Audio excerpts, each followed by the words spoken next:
জয়ন্তী, আমার ফ্যামিলির প্রত্যেকটা মানুষ তোমাকে এত ভালোবাসে, আমার মা বাবাও তোমাকে মা বলে ডাকে।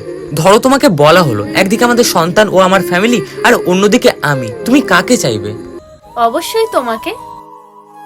কেন? আমার বাবা মায়ের ভালোবাসার কি কোনো দাম নেই? আর মা হিসেবে সন্তানের প্রতি তোমারও তো একটা দায়িত্ব থাকা দরকার। যতদিন তোমার মা বাবা বেঁচে আছে তাদেরকে তো দেখবই। তাছাড়া যে কোনো ছেলের স্ত্রী যদি ছেলেটির মা বাবাকে দেখতে চায়, ছেলেটি নিশ্চয়ই বাধা দেবে না। আর সন্তানকে বড় করে তোলার দায়িত্ব তো আমাদের দুজনেরই। সত্যি বলতে মা বাবা সারা জীবন বেঁচে থাকবে না, তাছাড়া সন্তানরা বড় হয়ে যাওয়ার সাথে সাথে তাদের নিজস্ব একটা লাইফ তৈরি হয়ে যায়, তারা আমাদেরকে ভুলেও যেতে পারে। আরেকটা কথা কি জানো তো, স্বামী স্ত্রীর সম্পর্ক সত্যিই খুব সুন্দর যদি তুমি সেটাকে দায়িত্ব সহকারে পালন করে যেতে পারো। আর আমি জানি তোমার সেই দায়িত্ব বোধটুকু আছে। তাই আমি জানি সবাই ছেড়ে চলে গেলেও মৃত্যুর আগ পর্যন্ত তুমি কখনো ছেড়ে যাবে না। যদি কারোর হাতটা ধরতেই হয় তাহলে একজন দায়িত্ববান পুরুষের হাতটা ধরুন।